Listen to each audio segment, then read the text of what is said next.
বন্ধুরা, তোমরাও কি আমার মতো এভাবে করে বন্দুককে টর্চ লাইট বানাতে চাও? তাহলে ভিডিওতে লাইক করে চ্যানেলটিকে সাবস্ক্রাইব করে দাও আর তোমাদের জানা কিছু চিট কোড কমেন্ট করে যাও। তো তার জন্য তোমরা এরকম জায়গায় চলে আসবে এবং তোমাদের ফোনটি ডায়াল করে 1111 লিখে এরকম একটি সাইকেল নিয়ে আসবে। তারপর তোমরা তোমাদের বন্দুক নিয়ে এভাবে করে একসাথে করে গুলি করবে। তারপর তোমরা গাড়ির উপরে উঠে পড়বে। তারপরে তোমরা সাইকেল থেকে নেমে তোমাদের ফোনে গিয়ে ডায়াল করবে 99 এরকম করে 3বার ডায়াল করে দিবে।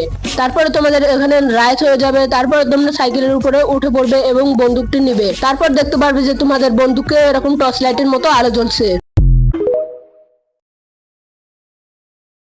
তো বন্ধুরা, তোমরাও কি আমার মতো ইন্ডিয়ান বাইক ড্রাইভিং 3D গেমে এভাবে মৌমাছি অ্যাড করতে চাও? তাহলে ভিডিওতে লাইক এবং চ্যানেলটিকে সাবস্ক্রাইব করে দাও আর কমেন্ট বক্সে সবাই বি লিখে কমেন্ট করে জানাও। আর এই মৌমাছি চিট কোড শুধু তারাই পাবে যারা আমার এই ভিডিওতে লাইক এন্ড চ্যানেলটিকে সাবস্ক্রাইব করবে। তো তোমরা তাড়াতাড়ি ভিডিওতে লাইক এন্ড চ্যানেলটিকে সাবস্ক্রাইব করে যাও।